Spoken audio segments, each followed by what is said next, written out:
पुढचा पुरस्कार आहे माननीय वृंदा बोधूल यांना. सोलापूर जिल्ह्यातील वृंदा निरंजन बोधूल हिने आंतरराष्ट्रीय एरोबिक स्पर्धेत उल्लेखनीय यश मिळवत भारतासाठी सुवर्णपदक पटकावले. 2025 मध्ये दुबई येथे झालेल्या स्पर्धेत 9 देशातील खेळाडूंना मागे टाकत तिने सोलापूरचे नाव जागतिक स्तरावर उज्ज्वल केले आहे. त्याबद्दल त्यांचं मनपूर्वक अभिनंदन. धन्यवाद.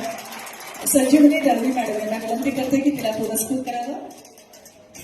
छोटा फटाका बडा धमाका असा आहे. खूप खूप मनपूर्वक अभिनंदन. आपण क्रीडा क्षेत्रातील हे पुरस्कार दिलेले आहेत. क्रीडा क्षेत्रातील सगळ्या महिलांना विनंती आहे की समूह फोटो आपण घेऊया.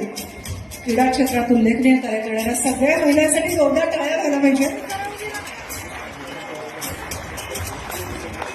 आता आपण माध्यम आणि संवाद या श्रेणीकडे वळतोय, जो अतिशय समाज मौन आणि समाज स्वास्थ्य टिकवण्यासाठी जी श्रेणी आहे ती म्हणजे माध्यम आणि संवाद.